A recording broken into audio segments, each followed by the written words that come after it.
Okay, it's 5:30. I will call this meeting of the Cherokee County School District Board of Trustees to order. Good evening. Today is Monday, August 17th, 2026. This is a meeting of the Cherokee County School District Board of Trustees. I would like to welcome any guests that may be here. We're especially pleased that you're here to participate in this process. At this time, I would like us to stand for the invocation and the Pledge of Allegiance, and also for the presentation of the colors by the Gavin High School JROTC.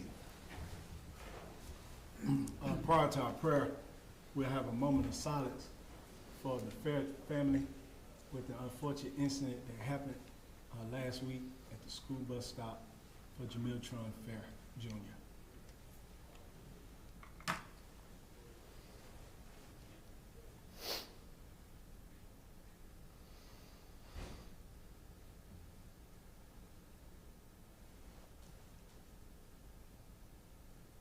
Let us pray.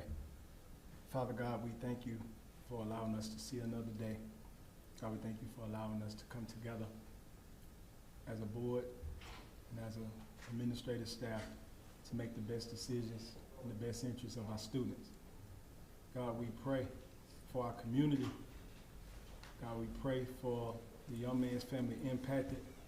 God, we pray for the other students who witnessed such a tragic event. Father God, we pray, God, that you help our young people, allow them to know that violence is not the answer. God, I pray that we as community leaders, God, that we step out and help them. God, try to show them the right way. God, that they get an education and can become productive citizens. God, Lord, again, bless our small town.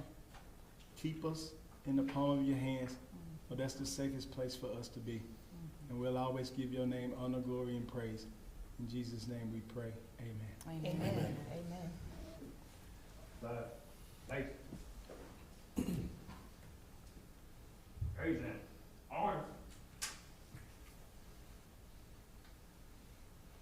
Pledge allegiance to the flag of the United States of America and to the republic for which it stands, one nation, under God, indivisible, with liberty and justice for all. Order. Arm. Arm. Arm. Arm. Forward. Arm.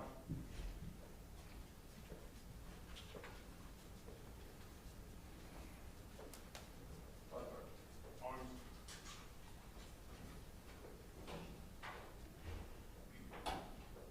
Maybe sit.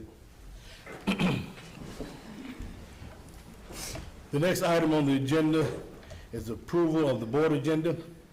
At this time, do I hear a motion to approve the board agenda, but we actually need to amend the board agenda, and so we need to add a tax anticipation notice from the finance department. And so at this time, do I hear a motion to approve the amended board agenda? Mr. Superintendent, I make a motion that we approve the amended board agenda to include the tax presentation from the finance department. I have a motion. Second. Do I have and a second? All right. Any discussion? All in favor, show of hand, please. The vote is unanimous. The next item on the agenda is the oath of office.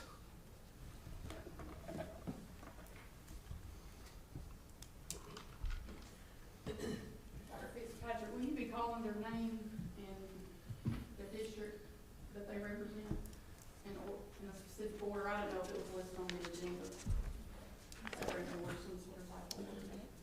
I do not have it listed on the agenda, but definitely we can we'll just go around and start. All right. We can start that way. All right. Yes. Ms. Kathy Phillips, District 7. You'll come forward. You want the family just come on home by? Yes, y'all can come up and hold it down.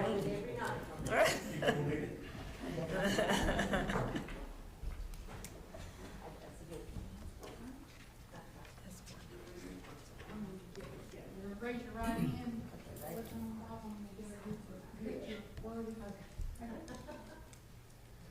I do solemnly swear or affirm I do solemnly swear or affirm that I am duly qualified, that I am duly qualified, according to the Constitution of this state, according to the Constitution of this state, to exercise the duties of the office to exercise the duties of the office to which I have been elected, to which I have been elected, and that I will, and that I will, to the best of my ability, to the best of my ability, discharge the duties thereof, discharge the duties thereof, preserve and protect, preserve and protect, and defend the Constitution of this state and defend the Constitution of this state and of the United and States. of the United States. So help me God. So help me God. Congratulations.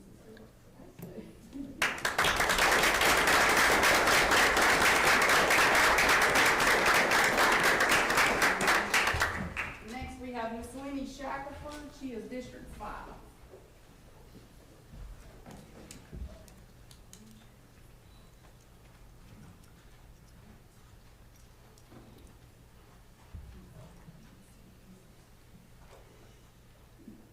All right, please raise your right hand, place your left hand on the Bible. I do solemnly swear or affirm I do solemnly swear or affirm that I am duly qualified, that I am duly qualified, according to the Constitution of this state, according to the Constitution of this state, to exercise the duties of the office to exercise the duties of the office to which I have been elected, to which I have been elected, and that I will, and that I will, to the best of my ability, to the best of my ability, discharge the duties thereof, discharge the duties thereof, preserve and protect, preserve and protect, and defend the Constitution of this state and defend the Constitution of this state and of the United States. and of the United States. So help me God. So help me God. Congratulations.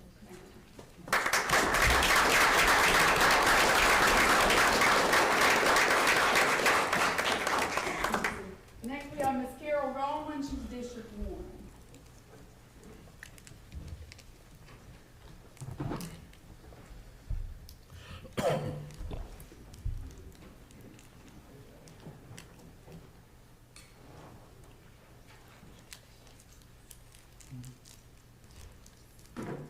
Raise your right hand, place your left hand on the Bible.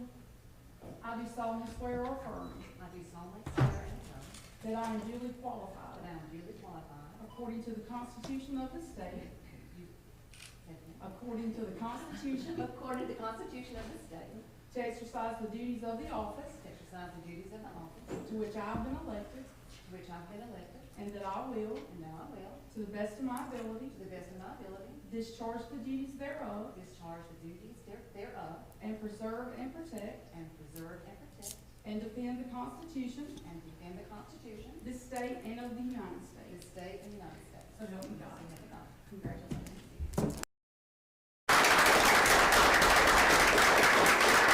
This is Jeff Martin, District 3. Ms. Stanley will come forward.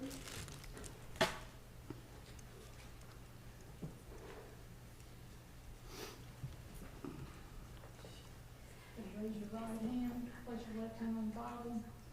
I do solemnly swear or affirm I do solemnly swear or affirm that I am duly qualified, that I am qualified, according to the Constitution of this state, according to the Constitution of this state, to exercise the duties of the office to exercise the duties of the office to which I have been elected, to which I have been elected, and that I will, and that I will, to the best of my to ability, the best of my ability, discharge the duties thereof, discharge the duties thereof, preserve and protect, preserve and protect, and defend the Constitution of this state and defend the Constitution of this state and the United and States. the United States. So help me God. So help me God. Congratulations.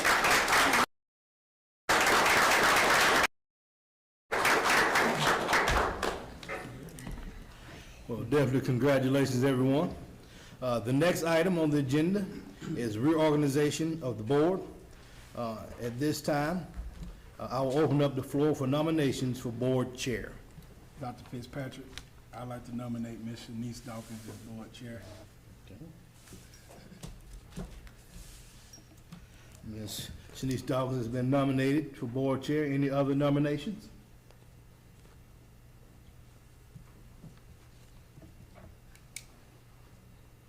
Okay. Do I hear a motion to nominate Shanice Dawkins as board chair. Mr. Surratt made a motion to nominate her. Do I hear a second? Second. Any discussion? So nomination for Ms. Dawkins is unanimous. Do I have a motion to close nominations for board chair? I'll make a motion that we close nominations for board chair. All right. I have a motion to close nominations for board chair. Do I have a second? I second. I have a second, Mr. Greer. Any discussion? All in favor, show your hands that we close nominations for board chair. All right. That is unanimous. And so at this point, Ms. Dawkins is the only nomination. And so all those in favor of Ms. Dawkins being board chair, raise your hand at this time in favor. All right. That is unanimous. So at this time, I am going to pass it over to our board chair. And here you go, Ms. Dawkins. Congratulations. And she will lead the process for the rest of the board officers. I open up the floor for nominations for board vice chair. I'd like to nominate Lenny Shackelford. We've had a nomination for Ms. Lenny Shackelford. Any other nominations? I'd like to nominate J.J. Surratt for vice chair. Also a nomination for J.J. Surratt. Any other nominations?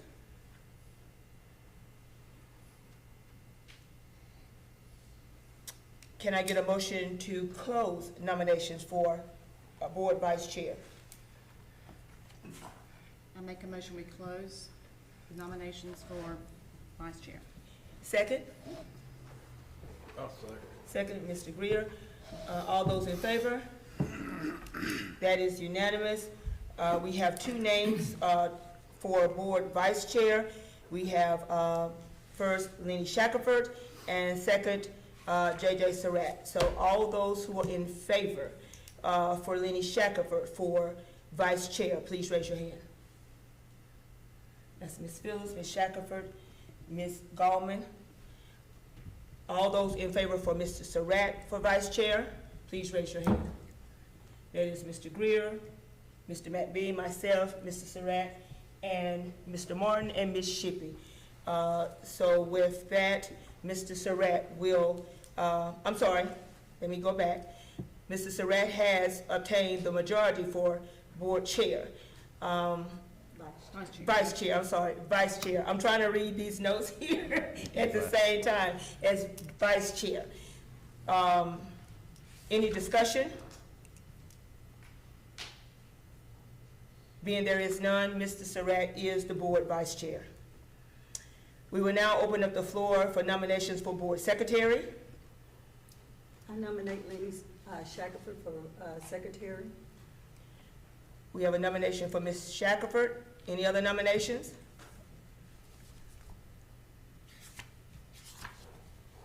If there are no other nominations, I call for a motion to close the nominations for the office of board secretary.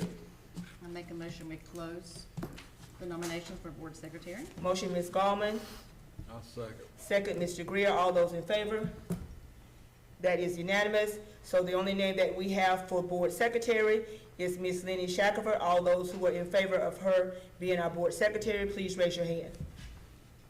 That is unanimous. Ms. Shackelford will serve as board secretary. So that brings us to the end of our officers' nominations and appointments. The next item on the agenda is a short recess to take a picture and kind of rearrange the seating here. So we will do that at this time.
portion of our meeting.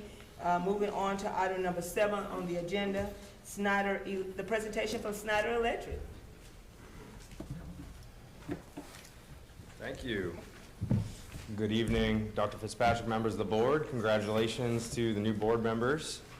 Appreciate you all giving me some time in your meeting today. My name is Justin Shudd. I'm the business development representative for Schneider Electric, specifically for the state of South Carolina. Really appreciate you all giving me the opportunity and very excited to share some details about a transformational solution that we've been working with the district for administration, staff for well over a year now through discussions and design to get to this point. And definitely some exciting transformations to come here. So look forward to getting into it. This presentation is dense with information. I'm going to make it through as quickly as I possibly can, but please stop me if you do have any questions along the way. Just starting briefly here, if you haven't heard of Schneider Electric, we've got a large footprint in South Carolina specifically. We are a global enterprise. We do a lot of different things. I am dedicated specifically to working with public sector here in South Carolina, where we've implemented close to $200 million of infrastructure improvements in the last 6 years alone. And we've been, again, aligning our resources internally through our design engineers to identify the needs, challenges, and priorities that you all are facing within your learning. Four project priorities here. First and foremost, reducing energy, maintenance, and operational costs. That's across the district, determining where we can implement new technology and new equipment to help you modernize the way that your facilities are operating and also drive utility and operational savings. Number 2, modernizing that equipment and standardizing on new upgraded equipment district-wide. This project touches every corner of the district, and we're looking at number 3, universal enhancements, again, district-wide across all facets of the school district, focused on comfort, productivity in the learning environment, safety and security, and just standardizing on that technology and equipment. And then, of course, aligning with both the pressing short-term needs that you all are facing, as well as aligning with the long-term capital plans that you've got moving forward in the future. You can see on the right-hand side there, just high-level overview. You all are currently spending about $2.6 million in utilities right now. We're looking at, through the technology and equipment upgrades, shaving close to $500,000 out of that utility and operations budget and reinvesting that back into your learning environments. So really great opportunity to tighten the way that you spend on your utility and operations budget and put that back into the learning environment. High level here. This is a lot of words, and I'm going to jump into each of these individual categories, but taking a look at kind of the big picture of the project as a whole, we're looking at enhancing lighting, modernizing building automation, giving your team, your facilities and operation team, the tools and resources to operate the facilities as efficiently as possible. Building envelope upgrades, so that's making sure the buildings are tight and secure. They're not drafty, so that also plays a factor into the next category, which is the significant mechanical renovations that are built into this project. And then at the Institute of Innovation, we're implementing some specific innovation in the form of renewable energy. So we're looking at PV solar array on the roof there, and then some security upgrades as well, pending an active grant. So we hope to be able to capture that grant. All right, so taking a look at that $500,000 I was talking about, as I mentioned, there's a component of energy savings specifically, and then there's other components here, operation and maintenance cost, telecom costs that we'll be looking at, utility rebates, which our team has a financial rebate specialist that will go get those rebates from the utility provider that's associated with that equipment that we're putting in, and then the grant opportunity that I was just talking about. So we're trying to pull in as many different funding streams as possible, with the biggest bucket being the 18% reduction in your current utility costs. So some, again, massive savings that will be measured, verified, guaranteed over the next 20 years through our team of energy engineers that will be showing you those benefits and those savings. If you all do not achieve the savings at any given time, we cut you a check for the difference and figure out what went wrong and why we missed it. That can happen when, change of use, if you're changing the way the building is used. We're not here to be the energy police. We're not here to, cut things off when you're trying to use them. We understand the goal of your facilities is to educate children and be a pillar in the community here. So we want to be able to provide you with the tools to support that mission and support those initiatives. So how can you take those $14 million and stretch them as far as possible given the challenges that you all are facing. I mentioned this is a large transformational project that touches every corner of this school district. This matrix, it's a little tough to read up here, but it was meticulously and strategically designed in collaboration with your staff, your administration, and our engineering team that combed the resources. We'll have a team on site the rest of this week. They've been on the roofs, in the mechanical closets, designing solutions specifically to achieve the core priorities that you have and the main goals that you have, and the main deficiencies that you have, frankly, in your facilities today. So again, the purpose of this is truly to set the foundation for the future, addressing the biggest challenges and deficiencies today, and getting all of your facilities in a really strong position to look at future growth opportunities and aligning with potential opportunities down the road to continue to build on this core foundation, but making sure that the classrooms today are in as good of a position as possible is our goal through this project. And then also in the last bullet there, bringing some value-added benefits as well. We always want to make this more than just a facility and infrastructure project.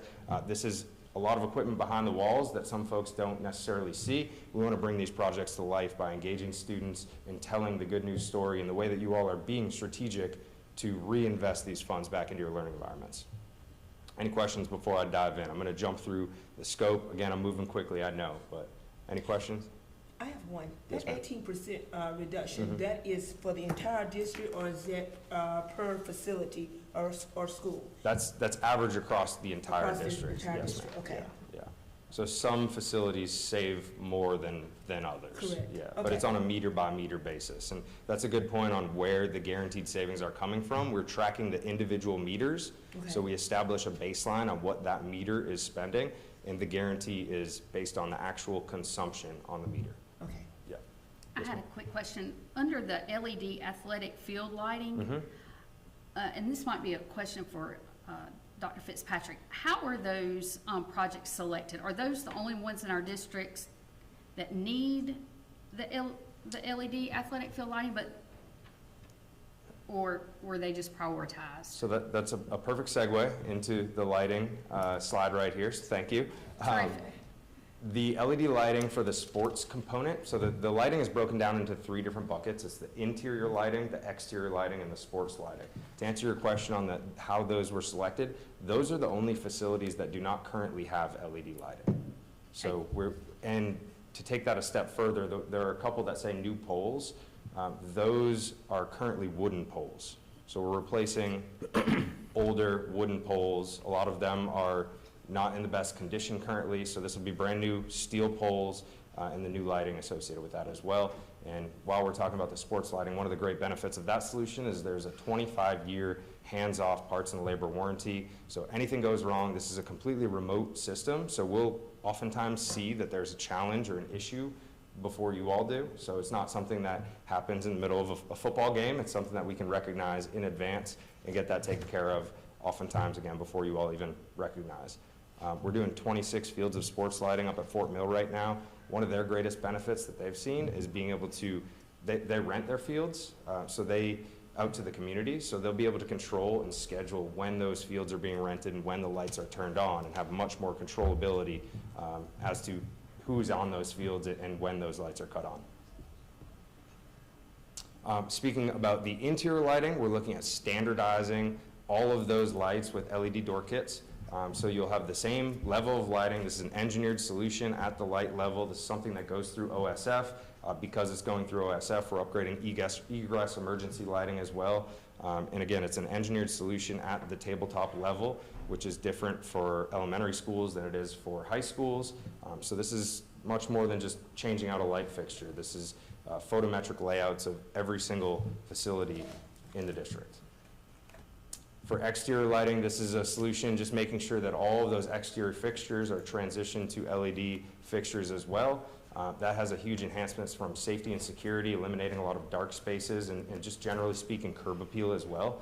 It gives these beautiful facilities the nice, bright, white, consistent, clean lighting that you like to see as you're pulling up to the schools at night. Next scope was very difficult to get this onto one slide. This is mechanical and building automation. This is by far the biggest chunk of the investment here, but it is hard to overstate the amount of scope and complexity of this solution here. 4 of the schools are going to be complete renovations and redesigns. So we're going from one type of mechanical system, which had a lot of deficiencies. Quite honestly, when it was installed 25 years ago, it was a bit of a value solution, probably something that was value engineered to get to that point. This causes a lot of challenges for the facilities and operation team, and the solution that we're proposing is going to provide much more comfort, much better comfort in classroom, much more usability and flexibility from one space to the next, being able to adjust those temperatures and make sure everybody's comfortable.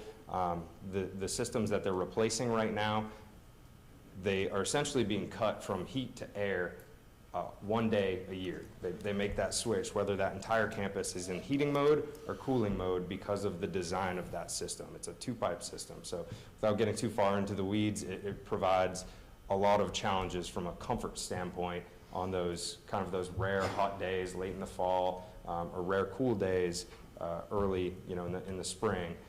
You don't have the flexibility to make sure everybody's comfortable in those schools. So this provides a lot more efficiency, a lot more comfortability, and in general, this is going to address, the single greatest deferred maintenance need that you all have across all of your campuses. So puts the district in a very strong position from a deferred maintenance and a capital need standpoint moving forward.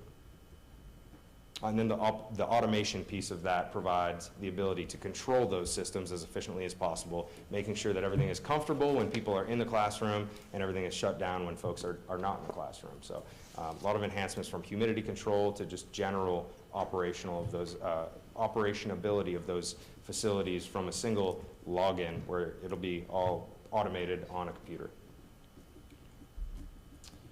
Next up, building envelope. A lot of what this is talking about at most of the campuses is filling gaps, caulking in the exterior of the building, general penetrations around the building, so that the picture in the middle there, the dark one, that's from above the ceiling looking out. You can see daylight coming into that building. So that's a roof-to-wall seams, very common. We see those in a lot of school districts. It's an area where there typically is a lot of air penetration. So that directly impacts the comfortability, the moisture in the building. So sealing up any gaps like that, you can see on the right-hand side, the door sweeps and the weather stripping. So that'll all be replaced. The bigger ticket items here would be Luther Vaughn we're proposing all new windows. There's currently original single pane windows in there, very drafty, not very efficient. So that'll be a big enhancement from a comfortability standpoint in the classroom, and also the just general noise in the classroom and aesthetics of the building as well. And then we're also proposing a new roof replacement on Blacksburg Middle School, just at the section of the building that was built in the year 2000. The reason being is, it was built in 2000. The rooftop units, the HVAC on there, is 26 years old. Typically, we'll see a lifespan between 15 and 18 years. They're pretty obviously on their last leg. They don't have a lot of life left. They're already well beyond the useful life expectancy, and the roof is the same age. So we thought it would be more efficient. You need to get a crane to remove that. You can see the current roof condition in those top photos. While we have that crane and we have those units taken off, it would also be recommended to go ahead and replace the roof in that section as well. And then, you all can work in the rest of the building in a future long-term plan, but this is a portion of the building that was built in 2000. So we felt it was worthy of investment. Next up, electrical upgrades. This is isolated to Luther Vaughn. That electrical unit there is 51 years old, again, well beyond its useful life expectancy. And upgrading that provides significant enhancement from resiliency and reliability to that unit. Will protect your recent investments that you've made there in HVAC equipment, and also ensure safety from the electrical system as well. So that is Federal Pacific, component. They are no longer in business. You cannot get parts to replace that. So that was a pretty easy recommendation to replace there as well. This is exciting, the renewable energy scope. So solar, this links together a number of different components that we feel would be important specifically to this community. The new first solar manufacturing panel, we do plan on sourcing the panels from Cherokee County, so we think that that's a great way to create a circular economy here in the county. We also will be working with the Board of Public Works on implementing this and getting that system integrated into the grid. It is a net metering system. The maximum size of the array that they would allow is 40% of the existing building's load. So you'll be able to offset 46% of the load at the Institute of Innovation. That building being a newer building, the electrical components are in great shape, the roof is in great shape.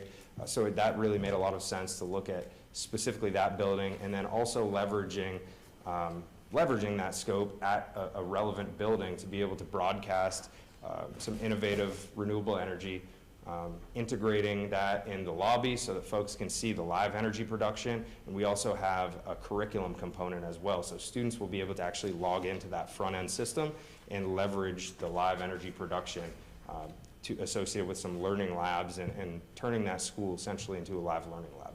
I have a question on the solar. Yes, sir. The solar becomes outdated very quickly, from what I've been told. And would our maintenance staff be able to work on solar? Is that something we rely on y'all for? A lot of these innovations and changes you're doing, our staff may not be trained to work on. Like my son's HVAC tech, and he went and learned how to work on solar. Not everybody knows how to do that. Would we be strictly relying on y'all to do maintenance, or would our guys be able, or how does that look? So the inverters come with a 10-year warranty. The panels come with a 30-year production warranty. So at 30 years, they expect to have 85% of their production capacity as they were out of the box on day one. So they're pretty efficient, and the warranties have gotten a lot better, especially with these brand new technology that you all would be getting. There is, on the back end of this, I'll talk through some training opportunities where we're making sure all of this new equipment, you all have training built into this program. We build it in for 2 years, and then it's annually renewable after that. So you all can scale that up or scale it back as you see fit and as your team is able to handle the maintenance and upkeep of this equipment.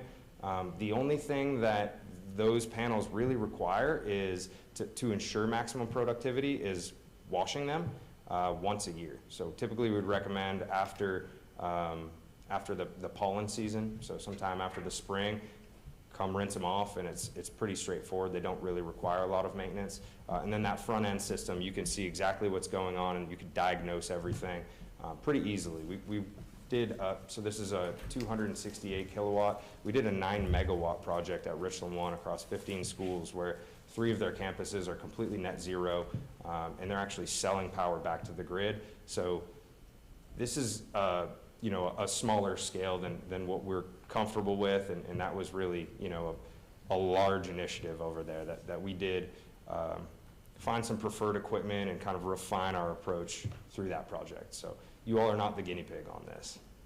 Does that answer your question? Yeah, thank you. All right, safety, security, and communications. First and foremost, telecom. You all bought phones, I believe 2 or 3 years ago, so your phones are in great condition. You don't need to replace the phones. What we're proposing here is changing your service provider. You've got one of the large corporations providing service right now. We're looking at a smaller localized firm that provides more functionality, actually, much better service and support from a white glove standpoint, being able to call somebody's cell phone and have them answer versus dialing in a large queue, and it provides the exact same service. So you shouldn't notice a difference at all other than having that additional support. We've done demos with your IT team, and they were pleased with the platform we were looking at, and that number could potentially go up further depending on a few additional details we need to refine. But we're looking at saving approximately $50,000 a year just by changing that service. The security scope, again, this is pending the School Violence Prevention Program grant, which is a $500,000 federal grant.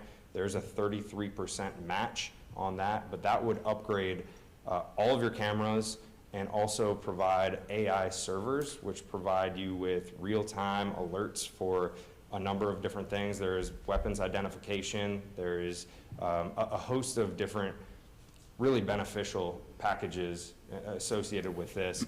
One of the really simple things that would be a huge benefit is just searching footage. We heard from the facilities team that they recently had to spend 12 to 14 hours to find the clip that they were looking for, just a short clip that they were looking for. This works like ChatGPT. You could say at this school, find me the clip of the person in the red jacket on Wednesday morning. And it will pull that exact clip, export it into an MP3, and you can forward that onto the authorities in a secure file. So great benefit there. However, I will mention that there is an ongoing licensing fee not associated with us. So this grant was the desire of the security team, the district security team. They've been pushing to standardize on this. So our grant team went and supported the efforts to achieve that grant. And from that point, you all would be, we can upgrade that system, but it's y'all's system moving forward after that.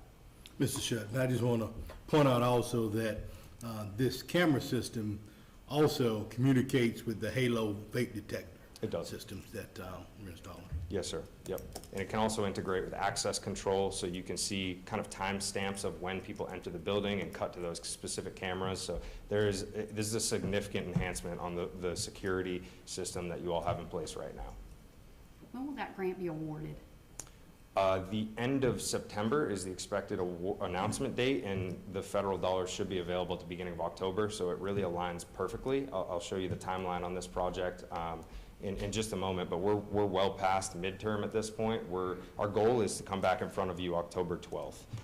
So it would be a really perfect time to include this or exclude this if you all don't get the grant, and you all, you could try again next year, and we're happy to support your efforts next year. But we've been very successful helping folks with the grant in the past. So we're hopeful. It was a lot of work from a lot of different folks to put together your submittal for the grant. We appreciate everybody's help that they pulled all the data and put a nice narrative together, and we feel like you all are strong candidates. So, value-added service. This is the client services team that you're talking about, Mr. McBee. This is the back-end training. It's all going to be built in a turnkey package for 2 years, as I mentioned. This gives you the opportunity to really hone in on the way that you operate your facilities and the way that you utilize energy and consume energy. Certainly we'll also be looking at some controls for this room, so it's a little more comfortable when you fill it out. That's definitely part of the automation strategy. But generally speaking, you've got the same transparency on the guarantee and tracking the energy savings as we do. So it's a very transparent platform where you can look and see exactly where you stand on those energy savings. We also have a marketing team, full service marketing team. These are some mock-ups that our team put together. We love to brand these projects and be able to broadcast again out to the community the innovation, the steps that you're taking to be more efficient, to be better fiscal stewards of the taxpayer dollars. So we're got this team at your service to develop and go as robust as you'd like us to from a marketing standpoint. And that ties into our student engagement piece. We've got a regional client coordinator as well that can put together a variety of different student engagement activities. These are a number of different things that we've done across the state, from Earth Days and Energy Awareness Month at Fort Mill. We did some shadowing opportunities while our engineers were on site building the project at Florence 3. Florence 5, we did a STEAM exposure and create 3 different tracks of construction, marketing, and engineering, and they were able to integrate themselves into those individual paths. So this is totally flexible, and we could work with your team to develop a program that fits with you all if you so choose. The financing piece here, the biggest thing to note of this approach, and I think one of the reasons that a lot of different school districts are taking a close look at our business model here is because of a special obligations bond, because Schneider Electric is a global $40 billion company that is guaranteeing a return on your investment. Rating agencies do not count this against your 8% funds. So you've got the flexibility in the future without tying up your 8% money because of the guaranteed savings associated with this project. So it's a strategic alternative funding mechanism and a way to advance a lot of different equipment and needs that you all have in these facilities that frankly need to be addressed one way or another. This is just an alternative way of funding those deferred maintenance needs. Again, layer those on with the grants that we've been discussing and utility rebates, and you've got a really strong and very attractive financial funding mechanism. And then this is the last slide here, just the timeline of where we're at today. This is just the design phase. These conversations have been in the works for quite some time with the district, showing some hypothetical scenarios of what this could look like. So again, I mentioned transformational upgrades across the district. So this is really exciting to see this all come to life and set you all in a great position moving forward, addressing really all of the most pressing needs that you have today and looking ahead to the future. Again, we plan on getting the final presentation done in September and coming back in front of you in October 12th board meeting for your final approval, at which point in time we should know the result of the security grant and should also have the financing lined up with your financial team as well. So with that, I will pause and ask for any questions that you might have. I have a question for Dr. Fitzpatrick. The 4 schools that are requiring complete renovations, what 4 of those? I'm assuming one is Luther Vaughn Elementary School. 3 are internally we call them the triplets, the 3 schools that are designed the same. Northwest and Grassy Pond. That's right. Oh, okay. What was the 4? The 4th, just once. Oh, there it is. Limestone Central. Limestone Central. Grassy Pond and Northwest. Mhm. And the other was, Yeah, that's the Luther one I Vaughn, couldn't that's find right. who the 4th Yeah, was. Was it that's Luther right. Vaughn? Mhm. Okay, Yes, that's ma'am. who okay. But there are other upgrades throughout the district Right, as right, well. but I know But those are the 4 were that are getting complete a renovation. full I saw the different. 3, but I couldn't Mhm. figure out who the 4th was. That's I right. couldn't see that for us. Luther Vaughn, okay. Yep. Perfect, thank you so much. And what is the annual cost savings for this project? I mean, what's the district gonna say? What do you anticipate? It's more than 500,000. We're still refining those numbers, but directly on your utility bills and energy costs, I believe the energy savings was around 450,000, and then there were some of those operation and maintenance savings. O&M is things that you all are currently paying a service for, a service fee that you no longer will have to because this program addresses whatever that service need was. For example, the LED lights change, they've got a 10-year warranty, they have significantly longer burn hours than your existing fluorescent bulbs. So we kind of factor things like that. You will not have to buy fluorescent bulbs that burn 2,500 hours versus these LED lights that are rated for 25,000 hours, for example. And so that's a monthly cost saving of what? I don't have the monthly numbers, but I can get them for you if you're interested. We've got very detailed information on every single meter across every single scope item. So if you're interested, I can definitely get you monthly savings information. Because the thing was, if we don't meet that monthly saving, you said Snyder cuts us a check. Yeah, We we do annual reconciliations, so we factor it in throughout the year, and Right. if you haven't achieved the annual savings that we have guaranteed you, then we cut you a check for the difference. Yes, ma'am. Perfect, thank you so much. Absolutely. And One then- more. I'm assuming you standardize all the HVAC equipment across the board, everything's the same. Do y'all have a certain brand or what type do y'all use in life expectancy? 'Cause we're talking, like you said, our electricity lasted 51 years. And Mhm. some of these R22 units that you don't like, mine's been in the house 25 years and still kicking just fine. Yes, sir. Old stuff used to last a lot longer. Yeah, That's just yeah. fact. That's Yeah. fact. I The agree. newer stuff does not have a life expectancy. How do y'all pick what you're gonna install and what type of life expectancy? do you Sure, yeah, so- expect out of the so equipment we would be new getting or whatever? Yeah, our approach is completely vendor neutral. So we worked directly with y'all's team to develop this project and ask for the preferences from the facilities and operations team. More so, it's typically finding out the preferences that they don't want us to use. And we can make recommendations in certain regards as well because, we're on the hook for a 20-year guarantee. You know So what's good and what this is not a low bid project where we're using equipment. We're thinking full life cycle of the project. So the specific types of the individual pieces of equipment were designed kind of in discussion with y'all's team and with our mechanical engineers as well.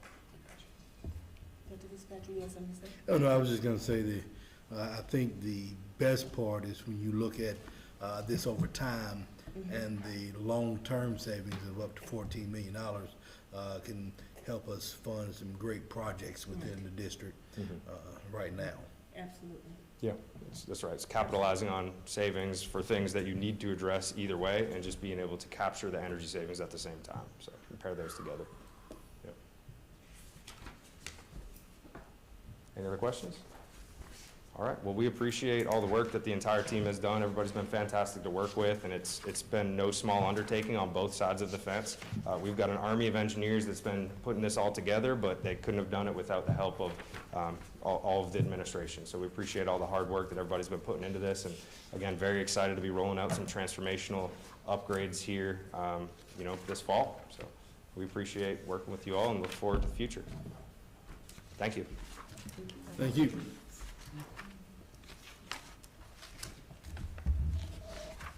Moving on to the next item on the agenda, there are action items. First one is the resolution of the debt service millage. Mr. Pettit. So the reason this was the first action item is just it kind of runs in conjunction with the Schneider Electric presentation. So myself and Dr. Fitzpatrick inherited a plan from Dr. White that he worked with the board to develop to scale the debt service millage from, at the time, 30 mills up to 40 mills to support the 5- and 10-year capital plan of renovation, additions, and potential new school facility builds. We're currently at 33 mills, so last summer you approved a 3 mill increase.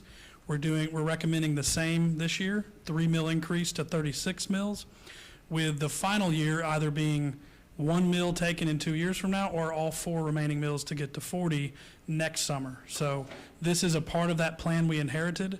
And this supports our special obligation bond that would support the Schneider Electric project.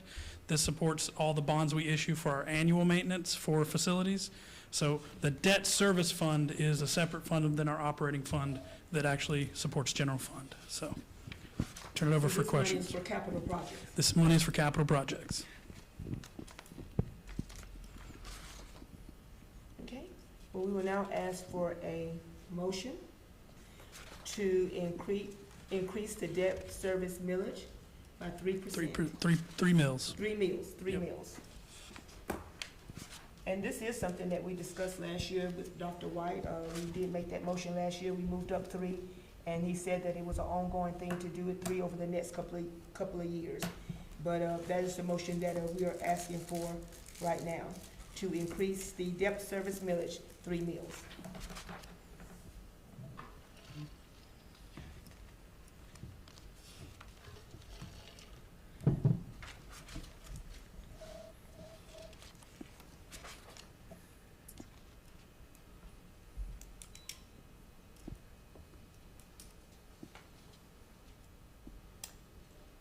There is no motion.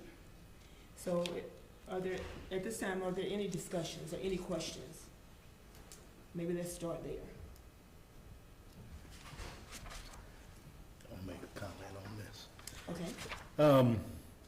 As we look at this particular plan and we look at long-term vision for our district and facilities, we believe that this plan, along with what you just heard from Snyder, in the long term will help us prepare for growth in the district, and also it will address the age of our older facilities that are in bad condition. And so when we think about preparing for the future, we can't wait until the future gets here to prepare for the facilities needs. We have to prepare for those now so that we are ready with the growth and with the age of facilities. When we get to that point, we've already put ourselves in a position where we can meet those facilities needs. Any questions or comments? I have a question, Dr. Fitzpatrick. We haven't discussed recently long-term capital needs. I think they're all very obvious to those of us who have been here for longer than a week, what our needs are in the district. But as far as putting a price tag on it, we certainly haven't done that recently. And I would assume that a capital project study would be forthcoming so we could understand what those prices look like in today's dollars. Do you know the timing on that? Or, I mean, we talk about long-term vision, but how far into the future are we looking at? I mean, we're making plans. I feel like we're doing the right thing, but what's the next step? The major facilities upgrades will definitely be looking at within the next 2 years, and especially if we get the penny reauthorized. And with this 3% mills, that would give us, what is it, 150? Yeah, 180 total mil if 180. we get the 1%. Yeah. Yes, million to do those projects. How much, I'm sorry? 180 million 180 capacity estimated. Now, included in those projects are the two, I guess the proposal for 2 new middle schools. That is That's included. included in there as Mhm. well. It is. A middle school here in Gaffney here in Gaffney and a middle school in Blacksburg. Yeah. And our municipal financial advisors prepared a debt service schedule that projected if we got to 40 mills, what we could accomplish in the next 5 years.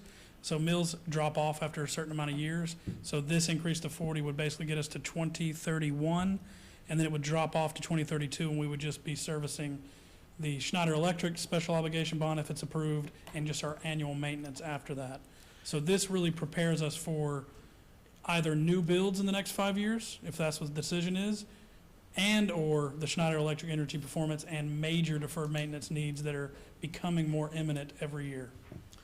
And even with the last facility study, the middle schools were the major concern there and needed to be addressed. And so that hadn't changed because those middle schools have just gotten older. Right. So, yes, that is still the priority. We got included in the Snyder stuff to work on our middle schools that we're gonna be replacing. So that eliminates all the cost savings from those 2 particular schools if we're just replacing them anyway. I think we've tried to tailor the Schneider Electric project to move away from ones that may have the lifespan ending in the next 3 to 4 years, so we don't waste resources. That was a priority for the discussion with Schneider. We don't want to prioritize stuff that may be a discussion point in the next 2 or 3 years. Anyway, We wanted to look at the long term of those facilities. We want to keep those. We're definitely keeping those specific facilities. gotcha. This also would allow a large construction project for the 2 new schools, if that's what the board wishes to end up doing, without actually a tax increase at the time of the build. A lot of new schools do referendums to build these large schools because construction costs have surged 300% since 2020. So absorbing that cost early on and projecting that and getting those on the schedule kind of prevents that surge in inflation on construction going forward. But, yeah. And even if you think about it theoretically, if the 1 cent is reauthorized in 28, by the time you have your architectural drawings, your OSF stuff, it'll be late 29, maybe 30 before we actually put a shovel in the dirt. Yeah. And then if you look at the amount of time it takes to build a school, it'll be 2032-ish at the earliest. And so you have savings from now, which is 26 until 32. So you have at least 5, 6 years of savings, even in those older buildings. I think the goal is to be proactive in a development of the plan instead of reactive once at the time of facility failure or a specific utility or function of that facility in imminent failure. So we were trying to get that proactive development of the plan in place so that we could execute when needed. So.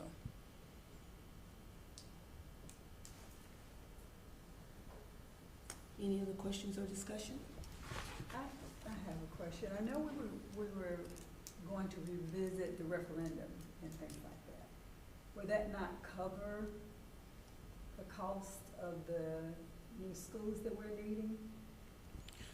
So based on the plan that the financial advisor put together, that was included in their calculations, getting us to 40 mills. The reauthorization of the 1% sales tax and scaling into a 40 mil value by 2028, which is the year of the potential reauthorization.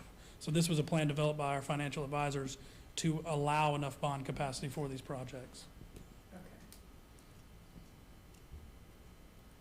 Thank you. And at which time there will not be a tax increase, based on this plan and with the reauthorization, we wouldn't have to have a tax increase in the referendum. Okay. Thank you. So it's almost sequentially is what we're trying to do, making baby steps to get to the big project. Yes. Yes, ma'am.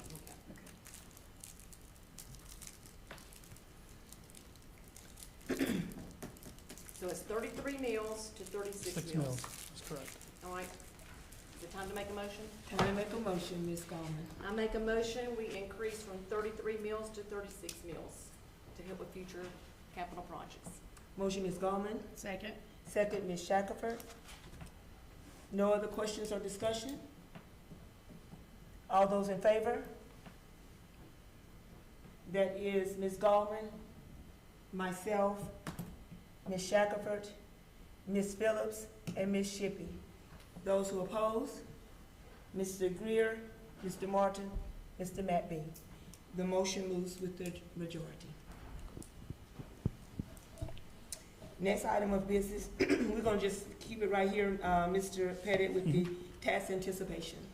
So, quick overview of this. This is essentially an insurance policy for the district. Just a little background here. I don't want to keep this one too long. Our actual transactions from the year, fiscal year 24-25 to the projected transactions of fiscal year 27 will jump from 96.5 million to 109 million. That's almost $13 million increase in just 2 calendar years in our expenses. So, as you all know as board members, we operate heavily on local tax collections. The majority of those collections take place January through late April. That's when we get the surge of our revenue for the year. As we approach during the year, the fall and the Christmas season, our cash flow needs increase, and we have to basically project and forecast living off of that cash until the January tax collections. So this is not taking a loan out that we're paying back over multiple years. This is simply authorizing an up to amount as needed to bridge the gap for cash flow needs, and it will be paid back as soon as the collections are made. So this isn't a multi-year loan. This is simply an anticipation note for future tax collections in the same fiscal year. This is simply to bridge the fall to the January tax collection season, and it acts as an insurance policy. When I say insurance policy, you pay a premium for an insurance policy, you pay a fee to have this tax anticipation note available to execute off of. You don't have to execute off of it, it's just there for you, but that fee is the upfront cost to have it. So essentially, this is acting as an insurance policy for future cash flow needs due to the increase of our budget over 2 years of 13 million, and us having to absorb that increase with our current cash on hand. So that's kind of the quick summary of the why here. It really is an insurance policy. I hope we don't have to execute any of the TAN, that's the short term of it, the name of it. But I want it there just in case, so we don't have to be reactive in the fall or in the Christmas season and say, oh, we need a TAN really fast for this amount. This is simply an insurance policy for the district because of our scaling annual budget. So that's kind of the overview of the why behind this. And what is the amount? So I want to read the resolution just so it's, I guess, described correctly. A resolution authorizing the issuance of a note not exceeding 15 million tax anticipation note, Series 2026, taxable or tax exempt of Cherokee School District Number 1, authorizing the sale of said note to the South Carolina Association of Government Organizations pursuant to the terms of its TAN program. So it's not to exceed 15 million, and that would only be executed against as needed. So if we only needed 5 million, that's what we would That's get. what we get. If we needed $500,000, we'd only do, if we needed 0, we would not execute any and just pay the fee to have it open. Think of it as a credit line on future collections during the same fiscal year. Have And we this, done this before, Mr. Pettit?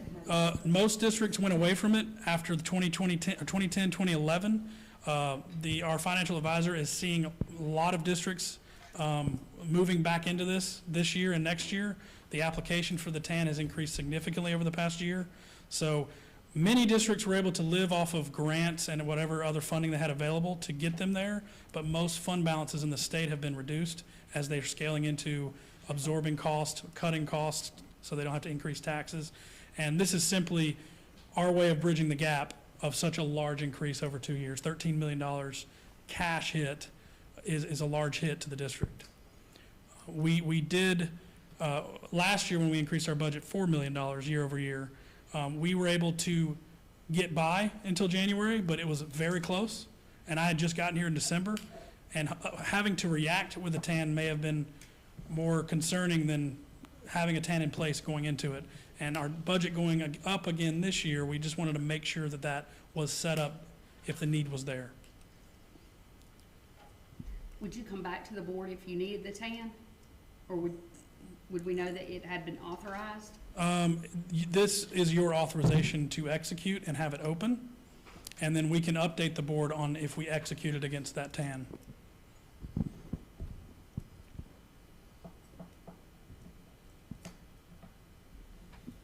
Any other questions or discussion? Did I miss a dollar amount? Do we have a specific amount It that says we're not to exceed 15 million. not to exceed, so that's still 0 to 15 million? Yeah, 0 to 15, yep. We don't have an estimate, 15 million out there is just a big number for me. I'm saying, do you have an estimate based off, On the cash flow needs, yes, based off numbers, previous numbers? there's a lot of factors that go into cash flow needs. It's Right. the timing of bill payment, So the with you- timing, yep, go ahead. With you knowing those things, can you give us an estimate? I estimate that we would not need more than 1 million if all factors perfectly fell into place. But it is very hard to estimate that because there is a lot of factors that affect our cash flow. So I hesitate to give an exact number, but I just wanted it there just because of the jump in our budget from the 2 years. So, And you guys probably noticed over the, in a year with the budget, in the fall, going into the winter, you look at the budget and say, wow, these numbers are low. But then spring rolls around and we get the taxes coming in and it, goes up significantly. And what may have seemed a concern in the fall and the winter, in the spring, no big deal because the taxes have come in. And so this notice, just gives us the opportunity, if need be, to use it in that way.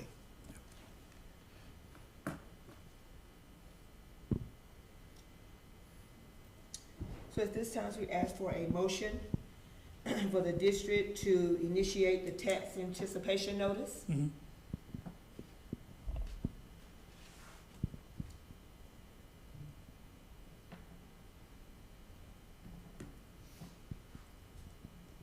It just makes me nervous.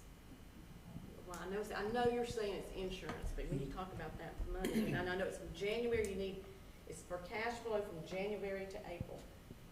Is it time for us to cut back It's cash flow from now till January. now to January? Now till I read it January. wrong then. Yep. I thought you said Our cash January. needs every year, not just this year, continue to rise, and our available cash will continue to fall until January, where we get surge in revenue.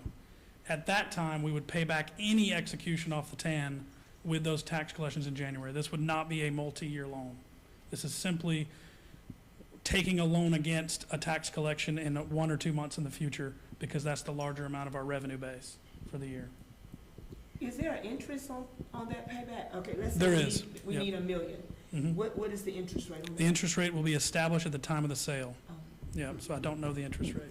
What's the average though? Right now, I think the market's somewhere between 2.8 and 3.5, but it's kind of volatile, the bond interest rate.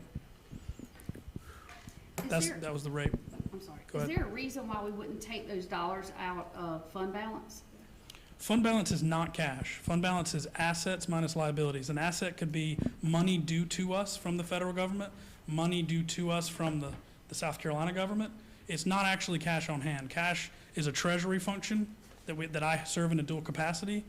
And fund balance is also a nature of, if I'm getting this grant awarded, I will get it distributed over 12 months. So they owe me $3 million of that grant over 12, and I'm only getting a segment of it each month. So if we have a surge in expenses in the fall, our annual renewals all hit in August. So we have multi-million-dollar annual software subscriptions that are hitting our expense line and our cash in the fall to pay for the annual renewal that gets us to July, and we don't get all that tax revenue locally until January to April. But can we legally move it? You mean, what do you mean Can legally? we, from the funding that she's referencing, can we move the money? Yes, so fund balance doesn't equate to a cash savings in a bank. So we don't have like a fund balance sitting in an account where I can pull from. There is a cash flow available, and that cash flow fluctuates monthly. Goes up or down monthly based on claims against federal grants, state collections of monthly payments to districts, and our local tax collections. So That's why the cash flow needs rise as we get closer to our larger collection periods in January. But the TAN is not acquiring $15 million. It's It is more like not. just opening up a line of credit. It really is a credit line, and It's the opening interest up a won't line be of credit charged. where if Yep. you need something, Yes. you have the access to get it. Gotcha. If you don't need it, you don't touch it. And if the board wishes to reduce the up to amount, that is y'all's decision. I think We could go up to 5 million, we could go up to 2.5 million. There is no limit to the lower end of that. I started at 15 million mainly because the budget was not approved at the state before this was submitted. They just approved it last week. So that was the initial amount as to why this was this high. And then looking at cash needs year over year, 2 years in a row, increasing 13 million had me a little nervous on what I inherited when I got here in December. And we were very cash poor in December last year in terms of pre-collection. So that's why I was asking them about how much would we need, just, trying to get some numbers. I think the safest would be at 2.5 million at least. Okay, went from 1 to 2.5, which one is it? I can't anticipate needs until we get closer to audit, and that's really why I'm kind of stuck here. I'm trying to be proactive, but I don't have the data yet because we're getting closer to audit in October. So I really don't know where fund balance ends up until our auditors are on site in October and we finalize. We're still rolling funds from the prior year. We have a whole lot of grants we're rolling over, so. But you will keep us updated. If I we will approve keep you this updated. tonight, you will keep us updated where we are, where we're Yes. standing with that. Yep. Okay. And again, it's just a line of credit. Just a line of credit. The only thing that's locked in is the fee to open it. The interest is not locked in unless we execute against the TAN. And what is the fee to open that? The fee has not been determined either. This is an authorization to execute a TAN, and they're executing it at the end of August. This is SCAGO who's executing the TAN on behalf of several districts in the state. What was the fee last year?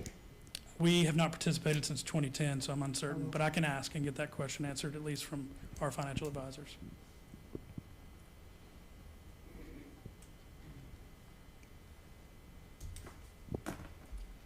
I just want to remind, just give perspective too, we transferred 8 million of fund balance to capital projects last year.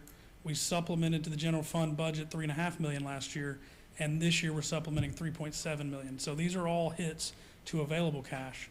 Although fund balance doesn't just equal cash, those were big hits in the past 12 months to our available cash flow, so.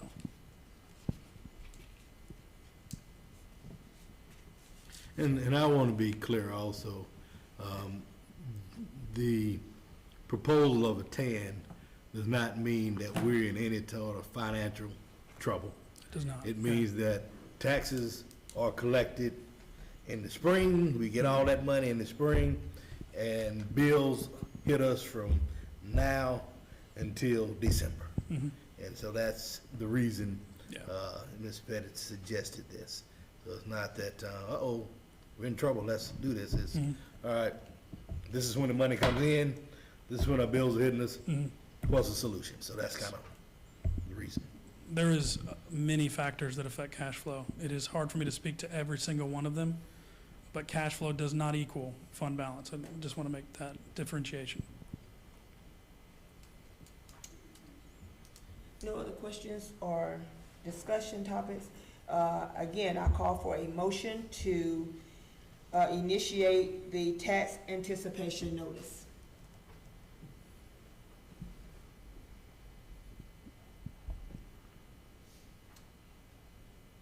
I make a motion. I'm not sure how to word that we apply for the tax anticipation note. It's a note, right? Second? Ms. Coleman, can I ask you a question? Are you gonna do up to the 15 million under your motion, or do you have a limit? What is your recommendation? I would recommend 5 now that I know the state has approved the budget. All right, I'll reword my motion. I make a motion, we approve the tax anticipation note up to, not to exceed 5 million. Motion, Ms. Gallman. Second? Second. Second, Ms. Shackelford. Any other questions or discussion? If not, all those who are in favor? That is Ms. Gallman, Mr. Martin, myself, Ms. Shackelford, Mr. McBee, Ms. Phillips, Ms. Shippey. Those who oppose, Mr. Greer. The motion carries with the majority. Next item, Minority Business Enterprise Annual Spend Report. So this was a, I just want to start, this was a finding on our procurement audit 2 years in a row. Very common finding. Some districts didn't even know this was a requirement in the procurement code of law, but you're basically just reporting on percent spend. There is no requirement by law. You cannot require it by law. It's simply reporting on minority. Minority includes woman-owned businesses, minority legally by race. This report is simply the percent spend of our controllable budget that excludes utilities, because you can't control your utility company, for minority-owned businesses. This is a report for FY26. There was not a plan in place, which was also a finding on the audit. So you have to authorize and approve a plan annually as a board at the first board meeting. And then we report on twice a year the percent spend. The next report would come out in January, and then the annual report again in August. So this report just shows that the goal recommended by administration is 3%. This is in line with most school districts' goal. They just put the baseline 3% goal there. And our spend was 1.156 million to minority owned. That's 8.1%. So we far exceeded the goal that we recommend, but we just had to get this in line with our procurement audit requirements. And this is SC Code of Law, Procurement Code of Law. So that's the report, but the plan requires board action for approval. Again, recommending 3% of spend, or $430,098.45 for the goal, and our controllable budget in FY27 is $14,336,615. The other narratives on this plan is simply the code requirements. So the code requires these narratives to be in the plan, so we made sure those were in the plan to meet the audit's requirements. There's no punishment for the district if we don't. That's just our goal and our plan. Yes, there is no punishment. This is simply a plan required. Yep. And it's a recommendation. It's a recommendation for approval. Yep. So we're recommending that we do the 3%? Is that what we're recommending? Yeah, we're recommending to approve the plan for FY27, which includes 3% goal. Okay, so we ask for a motion to approve the Minority Business Enterprise spending plan for FY26. I'll make the motion. We approve the minority business enterprise plan for 2027. Thank you, Mr. McBee. Second. Second, Ms. Gallman. Any questions or discussion? If not, all those in favor? That is unanimous. On to board policy review. Policy KF, community use of school facilities, first reading. So it was recommended at both the Budget Committee meeting and the Facilities and Operations Committee meeting that we adjust the facility requirements to get non-profit rates to say this narrative. There's only a few changes to policy KFE. One is just a change of title of the finance director. The other is this narrative. A nonprofit organization is only eligible for the nonprofit fee schedule rates if the event hosted provides a direct benefit to students of Cherokee County School District. We also updated the KFE item number 1, which is the schedule for fees. The fee rates have been adjusted in line with the districts that surround us.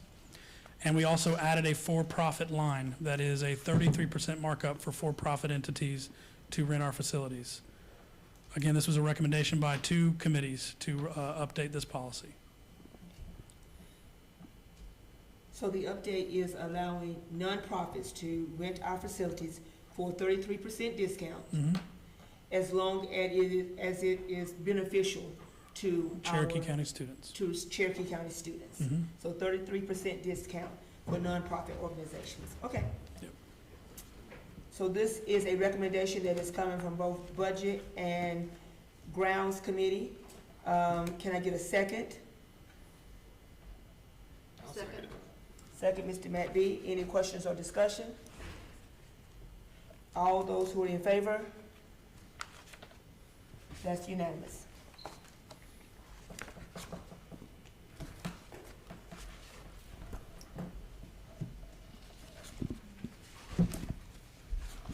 Next item on the agenda is a motion that comes from the Maintenance, Property and Grounds Committee to acquire property in Blacksburg to be used for future growth, requesting board approval to authorize the superintendent to work with a licensed realtor to negotiate the acquisition of the property and to inform the board of the final agreement.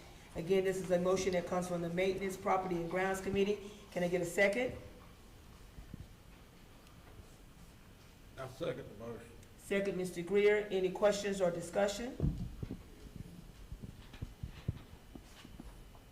All those who are in favor? That's unanimous. Last item under action is approved health education curriculum.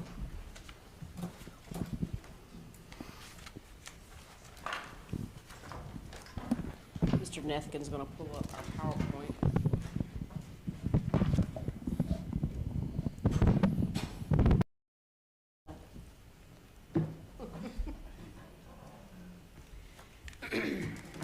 Dr. Whiteside and I were charged with conducting this, and so I'm going to give you a little bit of background as to why we did this.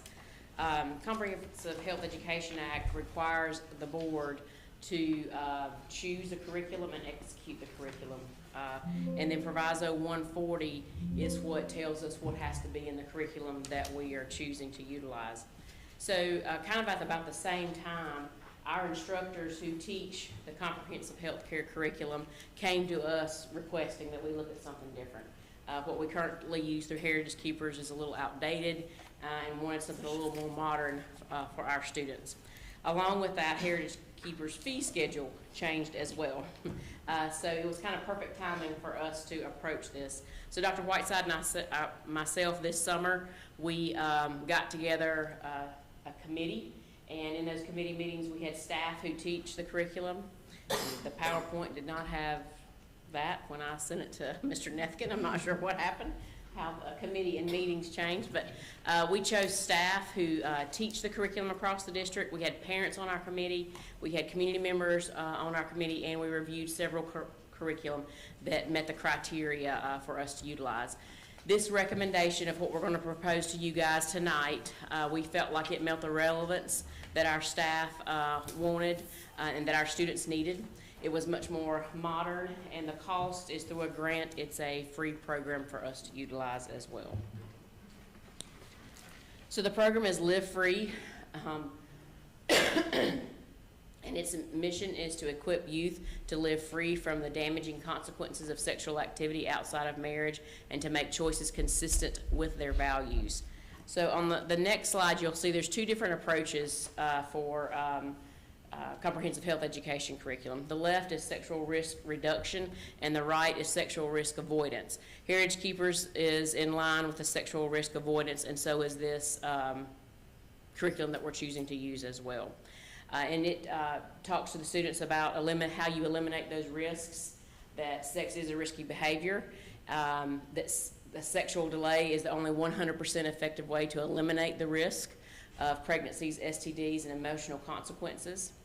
It does prioritize sexual delay until marriage and delay sex initiation, and sex is not bad, and talks about the adult version and when students are emotionally ready. So what is sexual risk avoidance? Sexual risk avoidance is an approach to sex education based on primary prevention, an established public health model used to promote wellness and eliminate risk. So these are the areas that we believe, and this program believes, is why we should teach sexual risk avoidance rather than the other. It helps teens to eliminate the risk. They also know what they're getting into. It helps them become emotionally ready. It also is teaches us about sexually transmitted diseases and what they could be exposing themselves to if they enter in to sex at too young of an age. So these are the three main consequences that's discussed through this program: those emotional consequences of our teens, teen pregnancy, and sexually transmitted infections. And so those are the three focuses of the program. At different grades, it's approached very differently. So Dr. Whiteside has for you guys examples of the curriculum that you are welcome to look at. You'll see that it's much more modern than what we are currently using. Our instructors were able to go in and look at some of the modules, liked the language, the pictures, just those pieces that keep children from turning off when they see the videos, those modules, the books themselves, that allows students to see, okay, this is a little more relevant for us. Dr. Whiteside also can answer questions that you may have about any of the curriculum, but this is the different parts of the curriculum in choosing the best that our students will have access to. At what age would they first be available to start taking this? Sixth grade. Sixth grade. There's a curriculum for each grade starting at 6th through 12th. And the books that I have, I labeled those so you can see what was 6, 7, 8, and then 9, 10. For the 6th grade, it says choosing the best.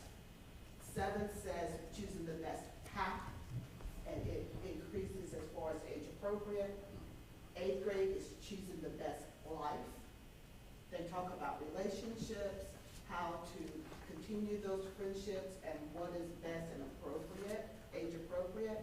And then when they get into high school, it's called choosing the best journey with 9th grade, where they talk about setting goals, making good decisions, and developing healthy relationships. And by the time they do get to the 11th and 12th grade, they really look at all those lessons and try to bring it home where they're talking about relationships and lifelong relationships such as marriage.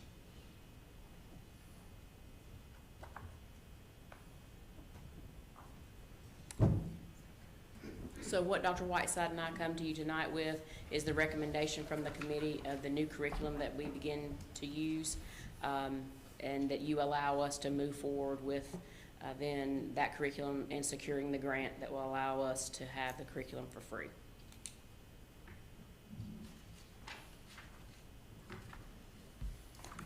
Any questions or discussions?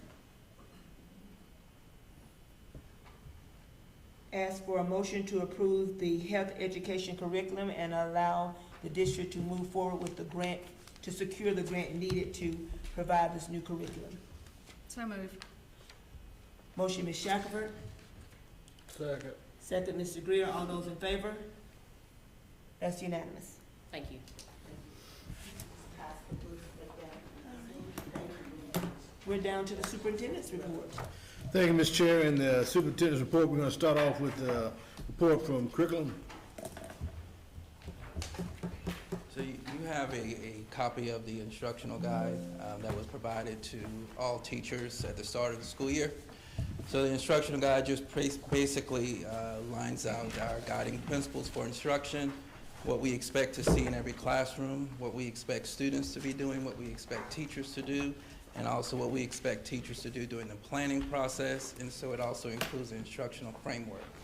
So if you get an opportunity, please read through that. If you have any questions, you are more than welcome to email or just give a call. We'll be able to answer any questions that you have about the guide. The second thing is the grading for policy, not policy, but state law. So we provided our parents and our community with an update with that and how that affects our students. So obviously the grading floor that we had in place here in Cherokee County is no longer in place. So students will receive the grade that they earn for every assignment. If they fail to complete the assignment, they will be given a 0. And so we wanted to make sure that our communities, our teachers, our families were aware of that new state law. And so we did put that out on social media, and I think all of our schools also communicated to their parents as well. Last week, the assessment data for SC Ready came out in EOC. So we hope to provide you with a very detailed overview of that in the next few board meetings, also at our curriculum meeting next week. But we had increases in ELA for 3 through 8, also math and science. So we were excited about that, but we do still have some areas of opportunities that we're going to address as well. Any questions? Dr. Dukes, is the policy still in place where if a student doesn't submit an assignment before the due date, do they automatically get the 0, or do they have until the end of the 9 weeks to complete the assignment? I know there's been some, I guess it's Yeah. gray, I don't know. So with the law, if they don't turn it in on the due date, they get the 0. By the due date. Yes, they have to turn it in on the date that the teacher established. So there's no like, if you turn it in by next week, you can only make 80% or anything like that? It's none of that The law now? does not stipulate that, no ma'am. It's definitely 0 now. That's By the what due the law, date. that's what the law states, yes ma'am. Okay. That's a big change. It is. So I want to be sure that, I mean, I know you said that there's opportunity to communicate that to families, but I don't think people fully understand that. That 1-0 can really, Right, you know, in the Yeah. past, we would give a 50 would be the grading floor for any assignment or any end Well- of semester grade, not end of quarter grade, but that grading floor will no longer be applied. So if a student just fails to turn in the assignment, they get a 0. But if the student is out sick that particular day and they provide a medical note, they still have that 3 days. That's what the policy states. They have 3 days to turn in the work with no penalty. That's if they're sick and they can provide the medical note. yeah. So it definitely will have an impact on student performance. It will definitely have an impact on grading assessments. It will definitely have an impact on our families and our students and definitely our teachers as well. This is statewide law. Yes, So sir, it it is. applied equally across It the state. applies So if our across the district state. looks worse, so everybody else is. It's not like we're on a different playing field, so that's. No, sir. We just want to make sure everybody's informed. Knows it. Right. How And was this understand. communicated to our parents? In what different ways? So we provided a flyer. I think Dr. Fox also put that out on our social media as well, and then our schools also communicated via social media and various outlets that they communicate with Is families there like a as well. notice in Power School, anything like that for it, or no? No, ma'am. Okay. No, ma'am. We communicate to all our teachers. I know that's. to tell the Yes, our students, not teachers that the are student's aware. gonna go home and tell mama, but at least make it clear to them what the expectations Yes, the are. teachers are aware of it as well. Yes, sir. Or even make it mandatory that the students are made aware. Well, we have, I believe all of our schools have communicated with the students and the families. But I think sometimes it won't be a reality until the end of the 9 weeks. That's when it'll set No matter in. what you do, huh? Yeah, that's when it'll set in the 9 weeks. But we will continue to communicate it via social media and websites as much as we can. And I'll say from a parent perspective, not from a superintendent perspective, but when I went to open house, all of the teachers we visited said it. Every single class, every single teacher said this is a change. Yep. It actually gave you something with it on there. And it applies to elementary, middle, and high, not just high school and middle school, which some people think it does, but it applies to all. I have another question on another topic. I know the state is also pushing an initiative to decrease screen time in our classroom. Are we doing anything in the district to support that? And if so what? So our office will be researching that. We have not put any guidance out on that yet, nor has the state, but we will be we are researching that to see what our best options would be for that, for our students. All right. Any other questions? Thank you. Next, we have our finance report. He has nothing left. Yes, he does. I'm just Never teasing, ending. Mr. Pettit. So the September board meeting will begin going over monthly updates to our FY27 budget, but this one will basically give you a glimpse pre-audit of where we ended up in our last year budget. So you'll see that when we look at collection revenue, we were under the target on our local, but over the target in our state. Our collections came in right at projections total for the year. We did actually, it's kind of hard to see in the sheet, that's why I'm going to describe it to you. Our projected hit to fund balance for the year, when you include the $8 million transfer to the capital projects at the beginning of the year, and the projected $3.5 million shortfall, we're actually favorable $1 million as it sits now. Now, we're still finalizing state grants rollover, all of our small grants and our people activity funds have been rolled. But as we get closer to the audit in October, we will finalize that number. But it appears we actually will come in somewhere close to $1 million under projected fund balance hit for the year. So that is favorable by roughly $1 million as we're moving into finalizing that. You will see a presentation on that once our audit is final. It's submitted to the State Department of Ed December 1st, and then we will have a presentation from our audit firm and myself to go over where our fund balance sits after FY26 officially closed financials.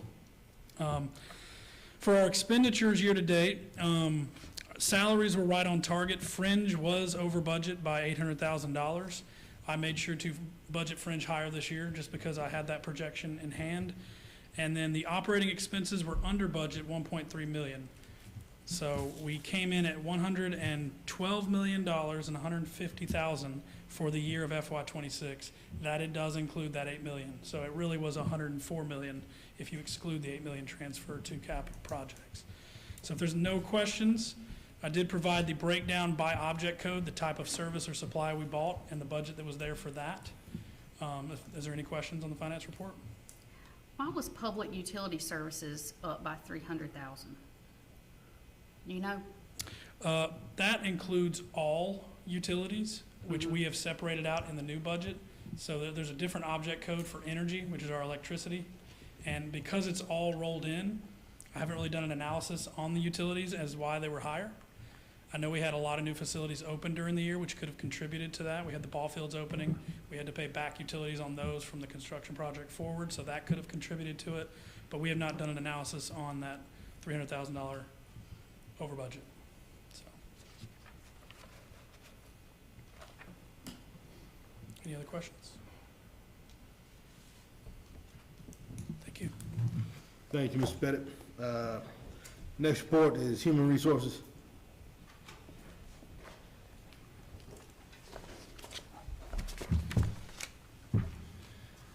Just quickly, we had 62 new teacher hires in our district this year. Roughly our retention rate right now, we're still working on some of that data, is 91%. State average hovers between 83 and 87, so we're above state average, which is good. We had 16 brand new teacher hires, first-time teacher hires. Last year we had 36, only 2 left our district. So out of those 36, 34 came back, which is good. Dr. Holmes and Dr. Fox are doing a great job with our teachers, with retention. You know, they had a huge program. We do this every year when our new employees come to the district. But they had student athletes, fine arts, you know, other organizations within the district out there greeting them. Just a small piece that just something we haven't done in the past. So, and it doesn't take much. You know, you think it's always money. It's not always money. You know, it's having a good culture worked in, having a good principal there, a good supportive staff, DO supporting our teachers, and that's what really makes the difference. So with that, we have those 16 brand new teachers. And Dr. Fox and Dr. Holmes went around on Friday and went to every one of them and gave them a little gift. Our Teacher of the Year bought them our District Teacher of the Year, which is Ms. Vaughn from Blacksburg High School. Bought them all a little popcorn bucket and a microwavable bag of popcorn. You know, Nice. Small, right, but very, very appreciative. We had for all of our new employees in the district, our certified Sossman Construction donated a $50 gift card from Walmart to each one of those employees. And we had other gifts too, but again, this is something we haven't done in the past, and I know that makes a difference. Right now, we only have 5 positions that have not been filled, but they are all long-term subs. Just to go through Limestone Central course, she's looking at Teachers of Tomorrow, so that's going to be a certification. GMS has 2 science positions and 1 sped position. They're all waiting on praxis, so they're going to be certified.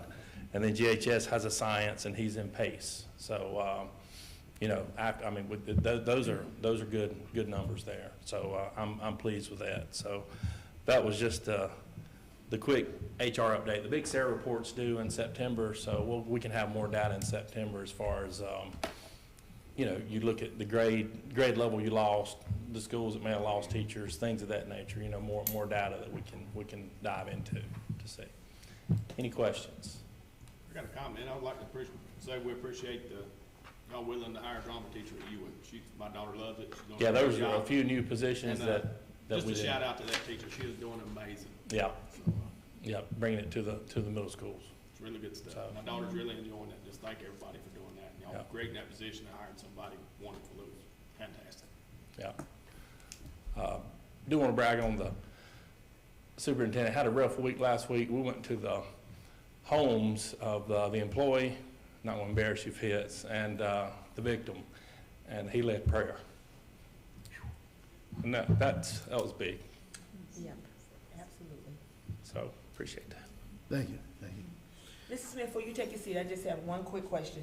The 5 positions that are filled with our long-term subs, they are receiving long-term sub pay? Yes, Okay, and that can be retroactive if we get certified before November Okay. 1st, 2nd-ish, that can be retroactive there. okay, So, all right, thank you. anything else? All right, thank I you. will say those 16 new teachers to the district, they also received a communication from the superintendent saying, thank you for being here, we appreciate you, and we're glad that you're in CCSD. So, He did do that too, thank you. He's been busy. Good evening. Just a few things real quick. Our Apple initiative is underway in the district with the elementary K through 5s. That seems to be going well so far. Capital projects, we have 71% of the capital projects. They're either a PO has been issued or either they're complete at this time. So that leaves 29% that we still have some work to be done with that. Transportation, obviously last week was a tough week with transportation as well.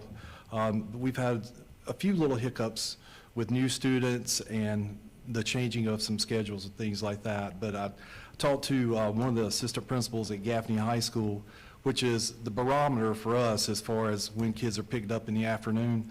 And the latest that they've seen has been around 4:20 to 4:30. So it's for the start of school, that's really good because typically it's around 5 o'clock. So that's going well.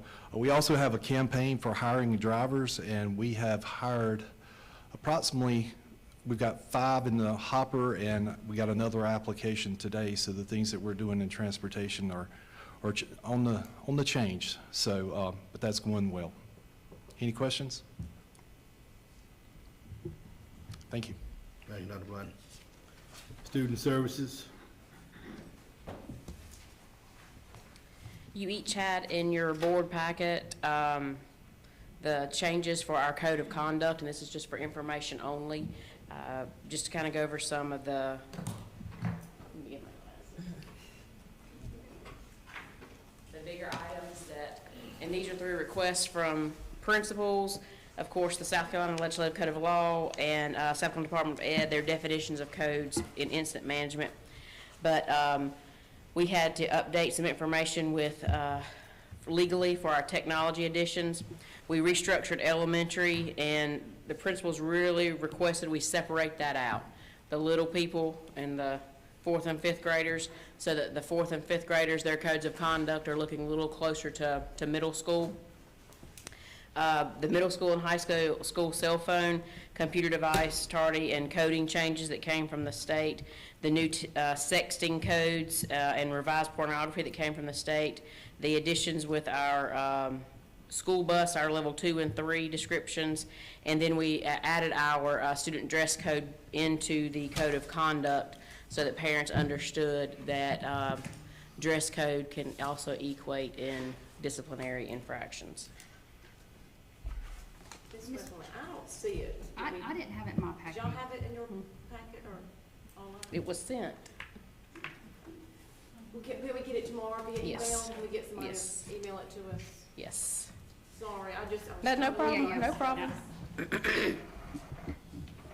I can, both versions, there is a side-by-side of changes from last year to this year that's a little more reader-friendly. And then there's also the full-on policy that you could look at too, that we highlighted in yellow for every little change. And that means if there's a comma that needed to go in, any little change, it's highlighted in yellow. So, we can get that out to you. And then as an aside, just so, a little more information, attendance has been a push with us, really heavy, especially since COVID. But we have our new attendance and truancy pamphlets that will be going out, try to make it look a little more modern than what we've been utilizing, but really to kind of hit the target for parents about what absenteeism looks like, what truancy looks like, and knowing exactly what our district policies were. So this will go out Wednesday to our principals at the principals meeting to hand out to students. Any questions? What is the new policy, Ms. Westmoreland? Is it at 3 tardies? Or early dismissals, Or early unexcused. And/or? It's those combined. Yep. If they're unexcused, then it triggers, we put in as a day out. There's nothing punitive to the child. It's a way to trigger intervention plans to go into place. Because what we're seeing is students coming late to school, being picked up early, in the upwards of 40, 45, 50 times within a school year. That equates moments in the classroom and instructional time. We've even had principals to go as far as to look at a student who comes in repeatedly 20 to 30 minutes late in the day, what the teacher is instructing in that time, and there's a direct correlation to their performance on iReady and missing content that's attached with that, not to mention the disruption within the school day. So this allows us to have a vehicle to also put those AIPs in place, those attendance plans in place for families, as well as if it gets upwards to potentially truant, to be able to go to truancy court as well for families. Just recognizing and understanding the importance of students being in school all day during the instructional day. Of course, doctor's notes and parents' notes, those excused absences are a piece of that as well. These are for unexcused absences. Well, there's a limit for parent notes. It's 5. Thank you for that clarification. I do hope that our schools are consistent with the tardies, because at some, I think it's if you're in the door, the school door, some are if you're in the classroom door. Happy to support any change that the team thinks we need. I just want us to be consistent across the board. And anytime we put something out, the expectation is it is consistent throughout the district. So when there are discrepancies, please let us know so that those can be addressed. Thank you. All right. Now is my term, superintendent's report. First of all, Dr. Smith mentioned us going out to the homes of the bus driver and the students' family. The team here did such an amazing job. When you lead and you have people around you that are great, it makes that leadership much easier. The cabinet, our leadership team here at the district, the board, your support and questions you were asking, and this information you were sending, the principals of the students that were on the bus that were impacted, all of the schools and all of the mental health resources, teachers talking to kids. It was a complete team effort.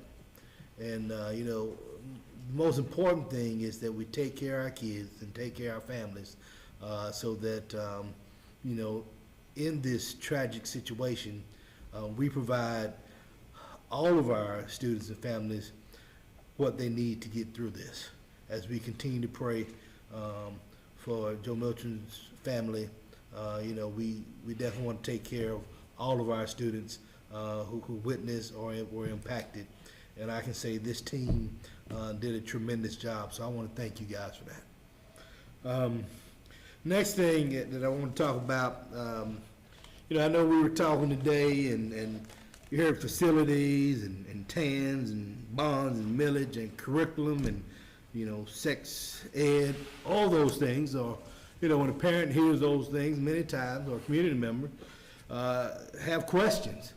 And most times, when someone has a question, they'll come to the board meeting and they get a few minutes, but there's no interaction at a board meeting. And so what we're doing now to ensure that we have transparency and communication within our district and our community, we're going to start with community forums. And community forums, we're going to have 2 a semester. One will be in Gaffney, one in Blacksburg, where we go out as a district leadership team, and of course, board members are invited to be with us, so that we can have two-way communication with our community. And if community members have questions or concerns, then we can listen and we can respond. And we can have two-way conversations to answer those questions, and to ensure that we are communicating and ensure that we are being transparent. Next thing that I'm doing as superintendent, starting in September, the second Saturday, superintendent social, the second Saturday of every month at 9 o'clock, I'm going to plan something. And it may be a walk and talk where, I walk around one of the tracks with, our community members, and we have conversations about questions that they have, and we answer those questions. It may be a coffee and conversation, where we go to a local coffee shop and just have some conversation. It may be a show and tell, where we have something that we're proud of in one of our buildings, and we just walk through that building and talk about, what's going on in that particular building, and show and tell, and then in the end have an opportunity to ask any questions that they may have. And so I think the more we do that, the more the community will understand that we do want to have their input, and we do want to be open and transparent.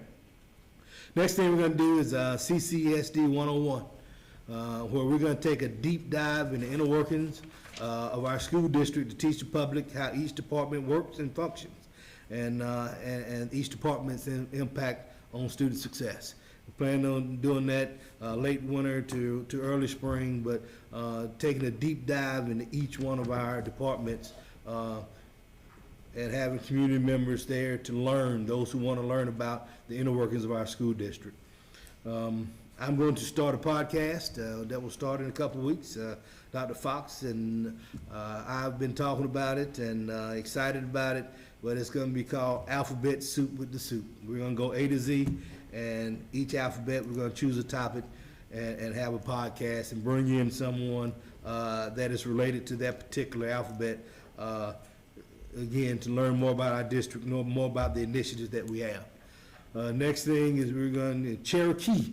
We're going to have the Keys to Success, a weekly strategy for student success, where we go out to a school and give a student an opportunity to tell us what that strategy means and how they're implementing, and their school is implementing that particular strategy to equal student success.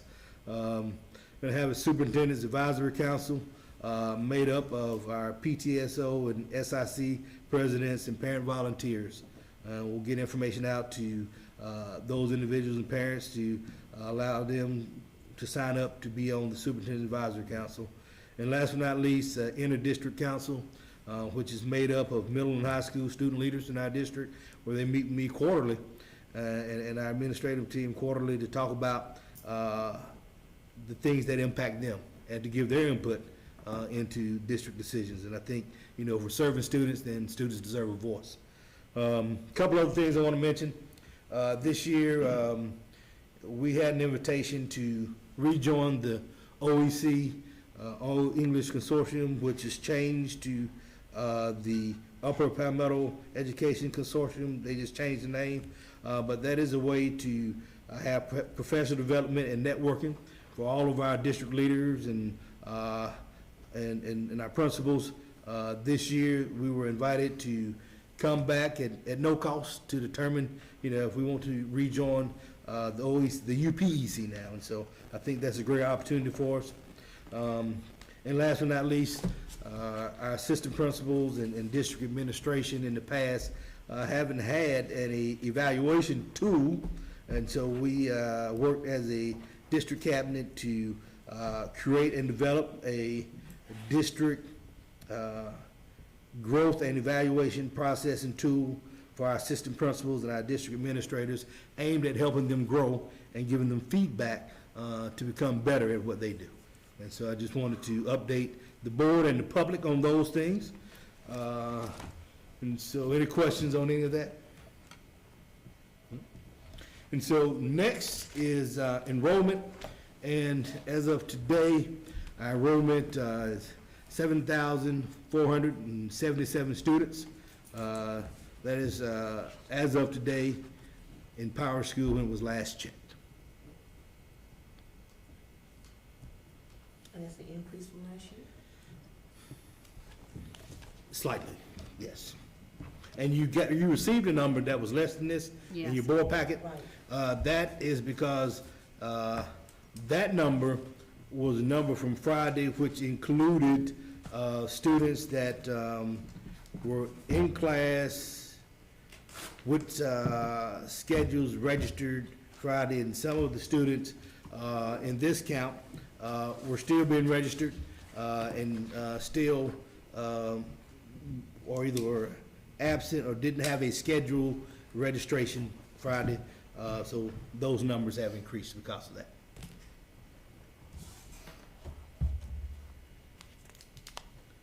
What school had the biggest jump? What school had the biggest jump? Biggest jump in attendance from last year to this year? Do you know? I don't, but I can get you that information. I can research that and get it to you. So it's about 300 more students than what was in our packet. Yes, yes, ma'am. We're wanting that per pupil, more students for that per pupil, right? Ted? And that goes back to what Ms. Westmoreland was talking about with attendance, because when we look at state funding, you know, it's no longer base student cost, it's average daily membership. And so on the 45th day and the 135th day, you look at the average membership over those days in attendance to determine that funding. So it's important for everyone to be here. Yes. And that is my report. I would like to go back and ask one question of operations, please. I remember us talking about having a badge-in system for our buses, for students that ride our buses. And of course, with the incident on Wednesday, that was the first thing I thought of, you know, with children exiting the buses. How do we know who was on there and whatnot? Where are we in the process of that? So we are awaiting the cards delivery. They have not gotten here yet. There was a little bit of delay with that. But those are in the process of getting here. We have, we just, on Dr. Fitzpatrick's talking about how we worked as a team, we just worked to identify those kids, and we did that seamlessly and with the help from multiple people in that, from the principals of those schools to folks here at the district office as well. But as far as your true question, because it ran today in the paper, because Mr. Powell was talking about the My Ride K-12 app in there today as an article that he had run previously, and he mentioned the badges as well, but we're just waiting on the company to deliver. When we ordered those several weeks back, they said about a 4-week delivery time, so we knew it was going to be close to the beginning of the year before we got them, but we're expecting them anytime. So if we had have had those, then you could have ran a report and identified exactly who would have been on the bus at that time. Yes, ma'am. So the program is going to work. It's going to work. Yes, Something that it we definitely will need. would have been very nice to have that to start the year, obviously, because that would have cut down on a little bit of our time that we took trying to identify those Right. students, but we did identify all the students, Absolutely. so Thank you so very much for that. you're welcome. So if nothing else, we'll move on to item number 10, executive session. Call for a motion to enter into executive session for personnel matters for the purpose of discussing the employment, discipline, or release of an employee or employees of the district, contractual matters, student discipline, and legal matters. I make a motion to enter into executive session for the reasons you stated. Motion, Ms. Gallman. Second. Second, Mr. Greer. All those in favor? That is unanimous. We are now in executive session.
So moved. Motion, Ms. Shackelford. Second. Second, Mr. Martin. All in favor? That is unanimous. We're back in open session. Item number 11, there are no items needed from executive session. We move on to item number 12. Personnel recommendation, ask for a motion to approve the superintendent personnel recommendations. So moved. Ms. Shackelford. Second. Second, Mr. Greer. All in favor? That is unanimous. School board policy BEDH, public participation. We had none tonight. Moving on to item number 14, announcements. Any announcements from any of our board members, anywhere that you visited this past week, or for our new board members, if you have a comment you would like to make at this time, we're going to do a roll call. Ms. Gallman? Thanks for the support I received in being reelected. I appreciate that. And it seemed, despite what the incident that happened this past week, that we had a very smooth opening. And I, again, appreciate the administration and everyone that really helped smooth that situation over. I know nothing with that would be easy. And so I appreciate the support that the family, everyone involved in that situation, just smooth that situation over and support them. Mr. Greer? Continued support and prayers for the family from last week. I couldn't imagine. And what far as district employees, the teachers, bus drivers, everybody's reached out to everybody, and everybody's done good. And so thank y'all for everything y'all done. Mr. Martin? Thank y'all for welcoming me and making me feel welcome and giving me pointers and stuff, and I appreciate everybody that elected me, and just prayers for the family who lost a student. Ms. Shackelford?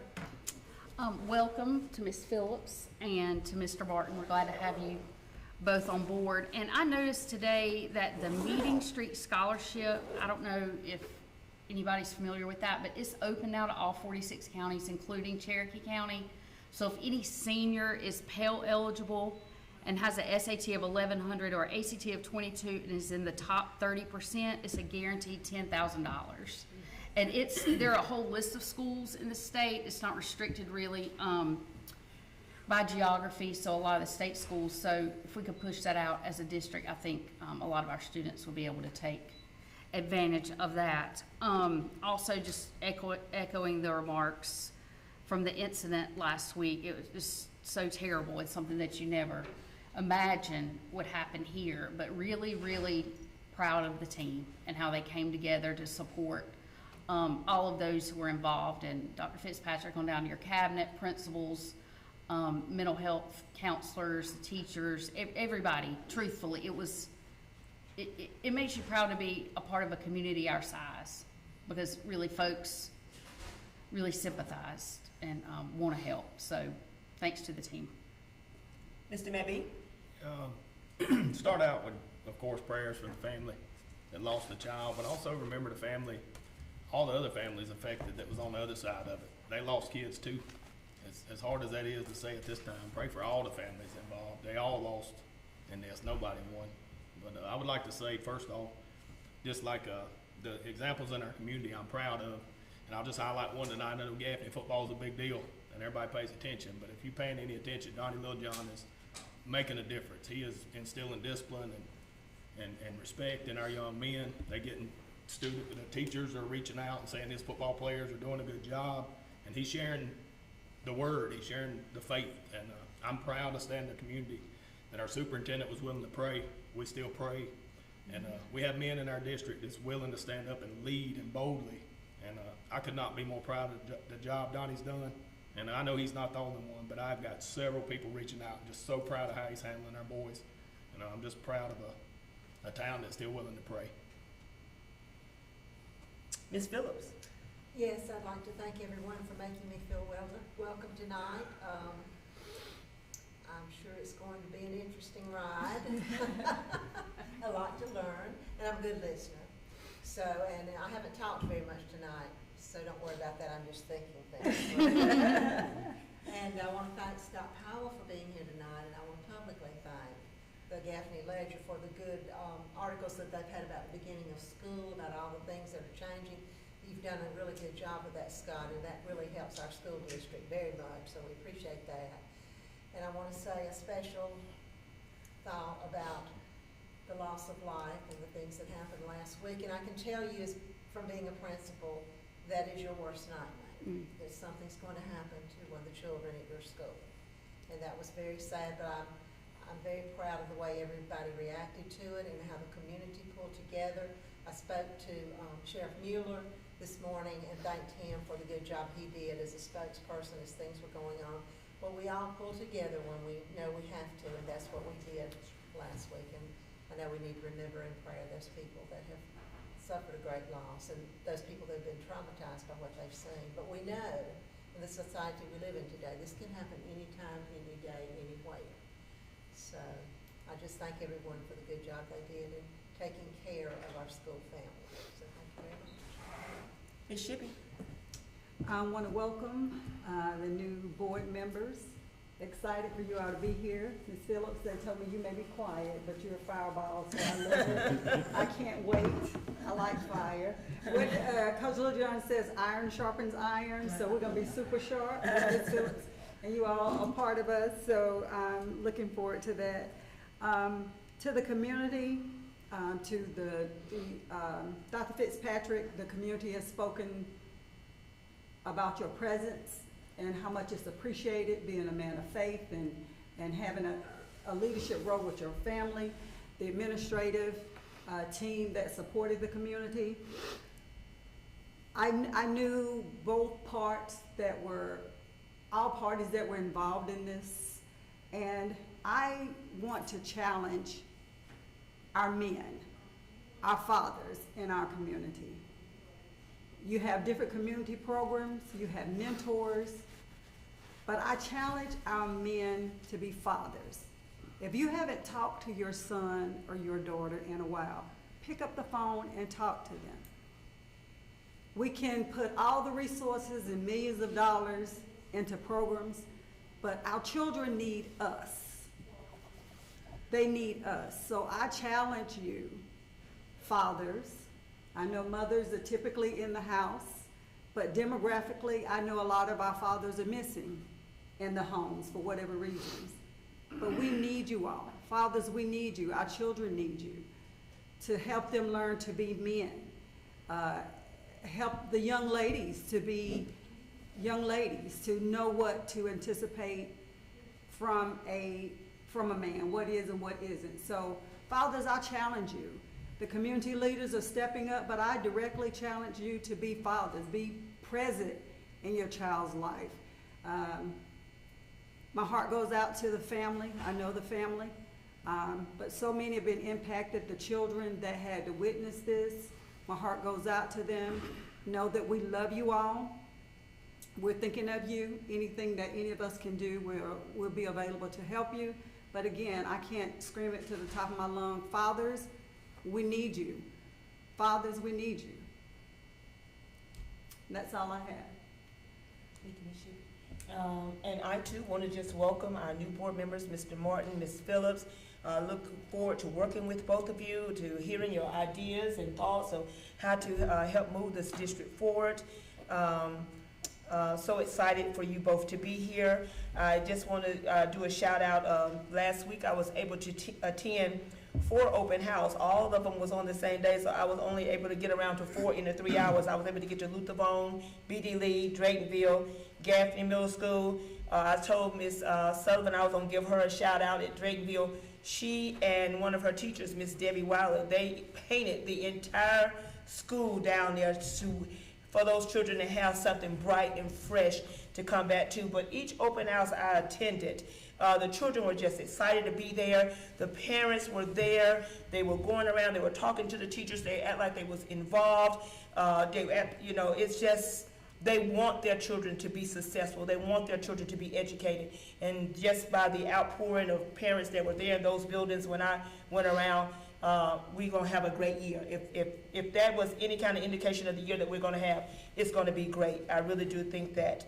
I also want to piggyback on the sentiments from our community. Just continue to pray for those in our district who have been affected by this tragedy. Kudos to Dr. Fitzpatrick, Dr. Blanton, to Mr. Tim Horton, our safety director, who was there on the ground when this very first happened.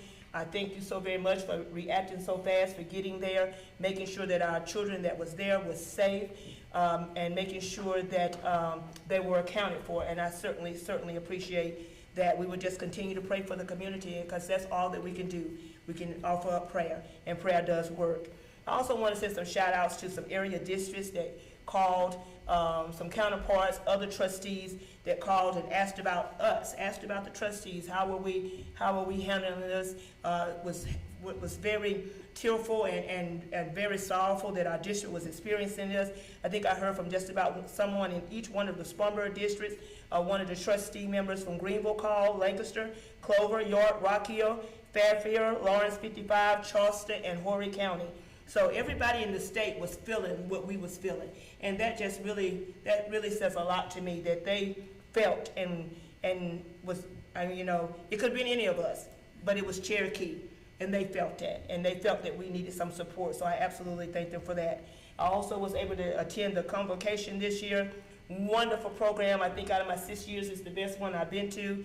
This year that we did not bring in some renowned speaker. Instead, we have 3 of our very own graduates to come and speak and tell about their experience of going through CCSD. How successful they were going through our school district, what their future looked like, the people that impacted their lives. So it was a very, very personal convocation. And 5 things that Dr. Fitzpatrick said when he said that we are CCSD. He said we're going to be the premier district of South Carolina. We're going to go from good to great. We're going to have continuous improvement. We're going to be in relentless pursuit of excellence. And we're going to have excellence for every student every day.